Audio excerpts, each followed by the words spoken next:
तो आज की इस वीडियो में हम आपको बताएंगे डॉलर्स क्या होते हैं और डॉलर्स को आप किस तरह से यूज़ कर सकते हैं।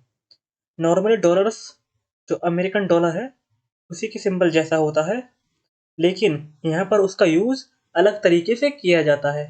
तो आइए देखते हैं कैसे। मैं आपको बताता हूँ कि डॉलर का जो सिंपल यूज़ है वो सेल्स को फ्रीज करने के लिए किया जाता है। फ्रीज का मतलब जमाने के लिए, एक जगह उसको रोक दिया जाए सेल को, या फिर एक रो में रोक दिया जाए, या फिर एक कॉलम में रोक दिया जाए। तो सेल्स को फ्रीज करने के लिए डॉलर का यूज किया जाता है। तो सबसे पहले हम देखते हैं कि जो नॉर्मल सेल होता है वो कैसा होता है। मान लीजिए ये सेल है, तो इस सेल का एड्रेस है वो है J9। आप यहाँ पर एड्रेस बार में भी देख सकते हैं, यहाँ पर लिखा हुआ है J9। जो आगे है दोस्तों J, वो दर्शाता है आपके कॉलम को J, लेकिन जो 9 है वो दर्शाता है आपकी रो को। तो पहले कॉलम का नंबर आता है, बाद में रो का नंबर आता है। कॉलम अल्फाबेटिक होता है, रो न्यूमेरिकल होती है। तो आइए समझते हैं इस नॉर्मल सेल को आप डॉलर लगाकर इसके कितने वेरिएंट्स बना सकते हैं। या तो आप क्या करें, रो के आगे डॉलर लगा दें, मीन्स जो 9 है आगे आपने डॉलर का सिंबल लगा दिया, आपने रो को फ्रीज कर दिया ऐसे। या फिर आपने जे के आगे डॉलर का सिंबल लगा दिया, 9 के आगे नहीं लगाया, आपने इस बार कॉलम को फ्रीज कर दिया।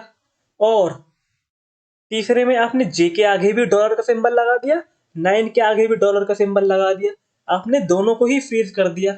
मैं आपको इसके एक थोड़े छोटे छोटे एग्जाम्पल देता हूँ। मान लीजिए सबसे पहले ये वाला जे और $9, इसका मतलब क्या है कि आपने रो को फ्रीज कर दिया।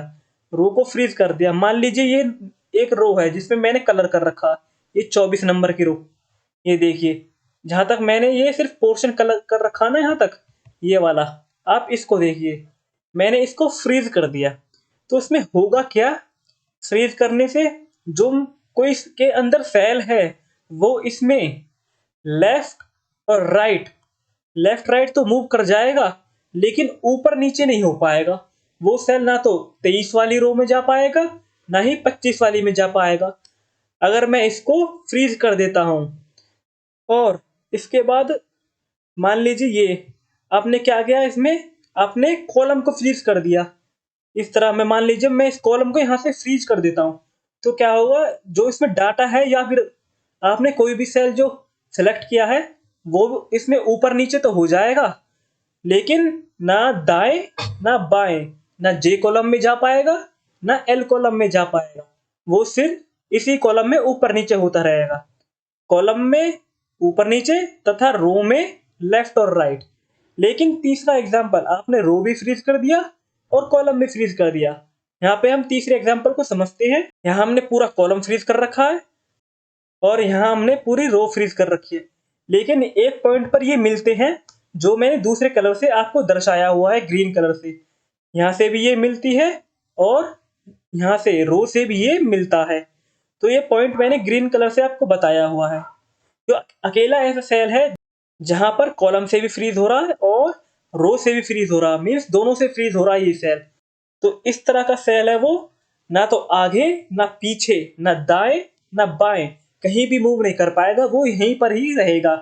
आपने जो सेल सेलेक्ट किया है वो यहीं पर रहेगा, यहाँ से वो हिल ही नहीं पाएगा। अब इनको दोस्तों एग्जाम्पल्स की तरफ से समझते हैं, प्रैक्टिकल एग्जाम्पल की तरफ। आइए चलते हैं, मैं शीट 1 पर जा रहा हूँ प्रैक्टिकल एग्जाम्पल के लिए।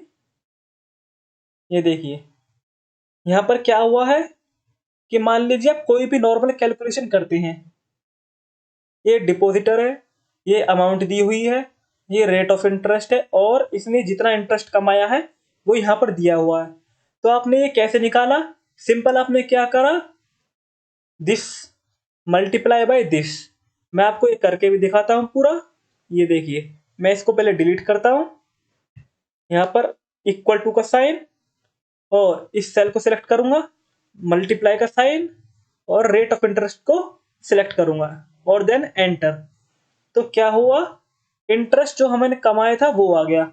लेकिन जैसे ही मैं इसको ड्रैग करूंगा, ये देखिए, बाकी सेल के आंसर भी आ जाएंगे। अब मैं चाहता हूं कि इस सेल का देखूं कि इसमें कौन कौन से सेल्स सेलेक्ट हुए हैं। तो इसमें देखिए, इसमें जो ये वाला सेल है 2,70,000 और 13% ये सेलेक्ट हुआ है। नीचे वाले में जो इसके सामने थे वो सेलेक्ट हुए हैं। मीन्स जैसे जैसे ये नीचे ड्रैग होता जाएगा, यहाँ के जो सेल्स हैं वो भी नीचे आते जाएंगे। लेकिन ये तो हुई नॉर्मल कैलकुलेशन, और यहाँ पर दोस्तों मैंने सम का फॉर्मूला लगा के इनका टोटल किया हुआ है। लेकिन आप चाहते हैं, दूसरे एग्जांपल में मैं आपको दिखाता हूँ, यहाँ पर अमाउंट्स लिखी हुई हैं और इस बार मैंने रेट ऑफ इंटरेस्ट सिर्फ एक ही कॉलम में लिखा हुआ है। आप चाहते हैं कि जितनी भी अमाउंट है इस एक कॉलम से मल्टीप्लाई हो और यहाँ पर सबके आंसर आ जाए। मीन्स ये रेट ऑफ इंटरेस्ट मुझे बार बार नीचे लिखने की जरूरत ना पड़े। तो आप ये कैसे कर सकते हैं? आपको इसके लिए क्या करना पड़ेगा, जो ये सेल है आपको इसको फ्रीज करना पड़ेगा। मीन्स आपको फ्रीज करना पड़ेगा ताकि जो बाकी के ये सेल्स है इससे मल्टीप्लाई होकर 13% से यहाँ पर इनका आंसर आ जाए। यहाँ पर ध्यान देने की जरूरत यह है कि आपको जो ये वाले सेल्स है इनको फ्रीज नहीं करना, सिर्फ इसी को फ्रीज करना है, क्योंकि ये आपने एक बार लिखा हुआ है और इसे आप बार बार नहीं लिखना चाहते। तो अब आप दिमाग लगाइए कि आपको यहाँ पर रो को फ्रीज करना है या कॉलम को फ्रीज करना है। अगर आप कॉलम को फ्रीज करते हैं और जैसे आप यहाँ पर ड्रैग करेंगे तो ये कॉलम के अंदर ऊपर नीचे होगा, जैसे मैंने आपको पहले बताया था। ये कॉलम के अंदर ऊपर नीचे हो जाएगा, ऊपर मूव करेगा और नीचे मूव करेगा। जैसे मैं यहाँ पर ड्रैग करूंगा ये नीचे आता जाएगा। मीन्स आपको मैं दिखाता हूं अभी यहाँ पर, ये देखिए दिस मल्टीप्लाई बाय दिस, ये नॉर्मल है। अभी हम क्या कर रहे हैं, नॉर्मल कैलकुलेशन दिखा रहा हूं कि अगर हम ऐसा करते हैं नॉर्मल तो क्या होगा। ये देखिए ड्रैग करने पर यहाँ पर कुछ नहीं है, ये देखिए यहाँ पर कुछ नहीं है, यह भी खाली है। तो आप चाहते हैं जो सेकंड सेल है लाल वाला ये यहीं पर टिका रहे और जो ब्लू वाला है वो नीचे चलता जाए। तो आप कैसे कर सकते हैं? आप अब दिमाग लगाइए थोड़ा कि आपको कॉलम फ्रीज करना है या रो फ्रीज करनी है। अगर आप कॉलम फ्रीज करेंगे ये तो नीचे चलता जाएगा। लेकिन अगर आप रो फ्रीज करते हैं, ये देखिए रो फ्रीज करता हूं मैं, तो रो में क्या होता है, ये लेफ्ट और राइट तो मूव कर सकता है लेकिन नीचे मूव नहीं कर सकता। तो हमें तो यही चाहिए कि नीचे मूव ना करे, क्योंकि हमें तो वर्टिकली ड्रैग करना है और वर्टिकल ड्रैग करने के लिए इसका वर्टिकली ड्रैग होना नहीं मांगता अपने को। इसलिए हम रो फ्रीज का यूज करेंगे, हम इसकी रो को फ्रीज कर देंगे ताकि ये नीचे ना जा सके। तो रो को कैसे फ्रीज कर सकते हैं आप, आइए दिखाता हूं मैं आपको। आपने करा this cell multiply by this. अब आपको डॉलर का सिंबल लगाना है। डॉलर का सिंबल या तो आप मैनुअल पुट कर सकते हैं अपने कीबोर्ड से, शिफ्ट का बटन और कीबोर्ड्स पर जो नंबर दिए हुए होते हैं उनके ऊपर अलग से कुछ नंबर दिए होते हैं, स्पेशल कैरेक्टर्स, शिफ्ट की दबाकर उनको आप एक्टिवेट कर सकते हैं। या फिर F4 नाम की फंक्शन की है, जितनी बार आप उसे दबाएंगे आपको अलग अलग डॉलर के वेरिएंट देखने को मिलेंगे। मैं F4 की दबाता हूं, ये देखिए जे के आगे भी लग गया डॉलर और 11 के आगे भी लग गया। लेकिन हमें सिर्फ रो को फ्रीज करना है। रो को मीन्स जो 11 नंबर है उसके सामने डॉलर चाहिए सिर्फ हमें। ये देखिए वो आ गया है। अब मैं एंटर दबाता हूं, एंटर दबा दिया और इसको ड्रैग करता हूं नीचे। ये देखिए सारे एग्जांपल्स आ चुके हैं। ये देखिए ब्लू सेल तो नीचे आ गया लेकिन रेड सेल ऊपर ही है। इसमें देखते हैं, इसमें भी ब्लू सेल नीचे आ गया लेकिन रेड सेल ऊपर ही है। ऐसा इसलिए क्योंकि हमने इस सेल को फ्रीज कर दिया, इसकी रो को फ्रीज कर दिया। अब दूसरा एग्जांपल बताता हूं मैं आपको। अभी तो हमने रो फ्रीज का एग्जांपल देखा, अब हम देखते हैं कॉलम फ्रीज का एग्जांपल। सेम डाटा है लेकिन इस बार मैंने ये वर्टिकल की जगह हॉरिजॉन्टल में लिखा हुआ है आपको समझाने के लिए। अब मुझे भी यहाँ पर इंटरेस्ट निकालना है और इस बार अगर मैं ड्रैग करूंगा तो वर्टिकली की जगह मुझे हॉरिजॉन्टली ड्रैग करना पड़ेगा फॉर्मूला कॉपी करने के लिए। अब अगर मैं यहाँ पर इसको, ये देखिए दिस मल्टीप्लाई बाय दिस, ये निकालता हूं और इसको ड्रैग करता हूं फॉर्मूला को, तो क्या होता है, यहाँ पर तो 0 0 आ रहा है। ये देखिए इस रेड कलर में 0 कुछ नहीं है, इस रेड कलर में ये यहाँ पर शिफ्ट हो गया, लेकिन हमें ये रेड कलर कहाँ चाहिए, यहाँ पर चाहिए कि ये यहीं पर रहे और बाकी के सेल्स मूव करते रहें। तो आप ये कैसे करेंगे? अब आप जरा दिमाग लगाइए, आपको क्या करना है, इस तरह हॉरिजॉन्टली ड्रैग करना है आपको। तो ये रो फ्रीज से होगा या कॉलम फ्रीज से? अगर आप कॉलम फ्रीज करते हैं तो अप एंड डाउन कर सकते हैं। इसका जो अंदर डाटा है 13% का जो सेल आप सेलेक्ट करेंगे वो ऊपर नीचे हो सकता है, लेकिन जो रो फ्रीज है उसमें जो अगर आप 13% आप सेलेक्ट करते हैं वो लेफ्ट और राइट मूव कर सकता है, लेकिन हमें लेफ्ट राइट तो मूव कराना ही नहीं है ना दोस्तों।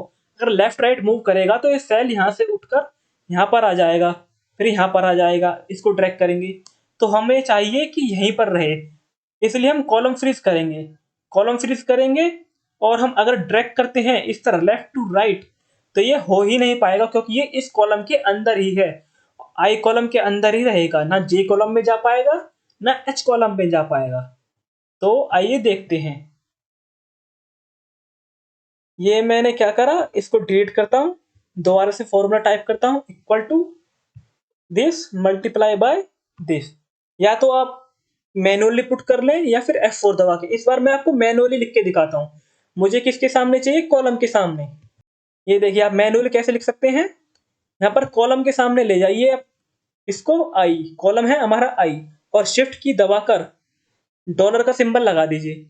ये देखिए हमारा जो आई है यानी कॉलम है वो फ्रीज हो चुका है। अब मैं एंटर करता हूं और इसको ड्रैग करता हूं, ये देखिए आंसर्स आ चुके हैं। ऊपर वाला जो ब्लू सेल है वो तो शिफ्ट हो रहा है, लेकिन रेड सेल वहीं के वहीं है। यहाँ पर देखिए, ये देखिए ब्लू सेल शिफ्ट हो गया लेकिन रेड सेल वहीं के वहीं है, क्योंकि हमने कॉलम फ्रीज कर दिया। कॉलम फ्रीज करने से ये दूसरे कॉलम में नहीं जा पा रहा है, सिर्फ उसी में ही है। समझ आया दोस्तों? उसके बाद लास्ट एग्जांपल है इसका, इसमें हम कॉलम भी फ्रीज करेंगे और रो भी फ्रीज करेंगे। मान लीजिए आपको इतना दिमाग नहीं लगाना, बस आपके पास एक सेल है और आपको बस इसको यहीं ही रखना, इसको हटाना ही नहीं है। इसको आप दिमाग नहीं लगाना चाहते कि रो फ्रीज करूं या कॉलम फ्रीज करूं, तो आप क्या करें, इस पूरे सेल को ही फ्रीज कर दीजिए। तो कैसे कर सकते हैं, equal to this multiply by this. आप रो भी फ्रीज कर दिए, कॉलम भी फ्रीज कर दीजिए। मैं F4 दबाता हूं, ये देखिए दोनों चीजें फ्रीज हो चुकी हैं। अब ये सेल यहां से कहीं जा ही नहीं पाएगा, ना ऊपर ना आगे ना पीछे ना दाएं ना बाएं, यहीं पर ही रहेगा।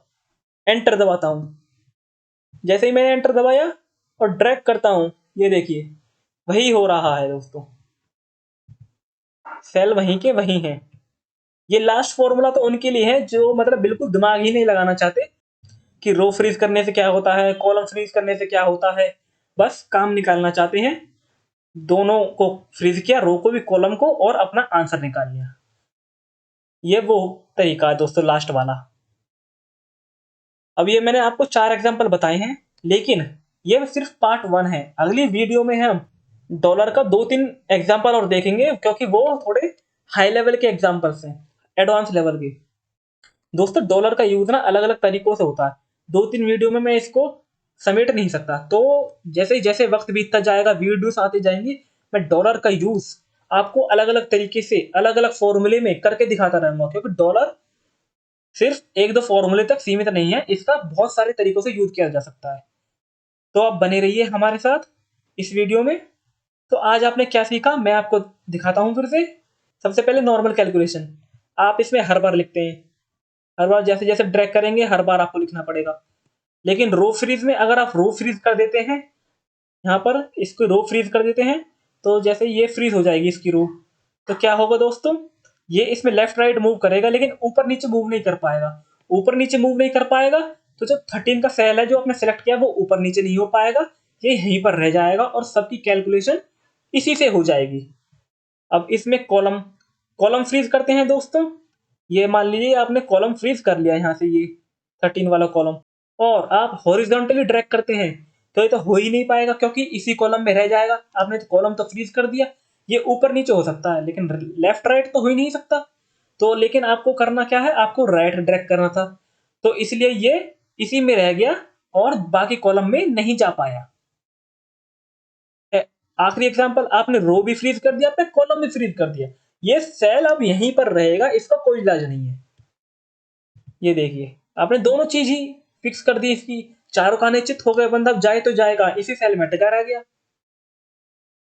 So this is the end of the video. आज आपने डॉलर का कुछ बेसिक वर्जन सीखा। आने वाली वीडियोस में आपको एडवांस वर्जन सिखाते रहेंगे। प्रैक्टिस फाइल आपको डिस्क्रिप्शन बॉक्स में मिल जाएगी।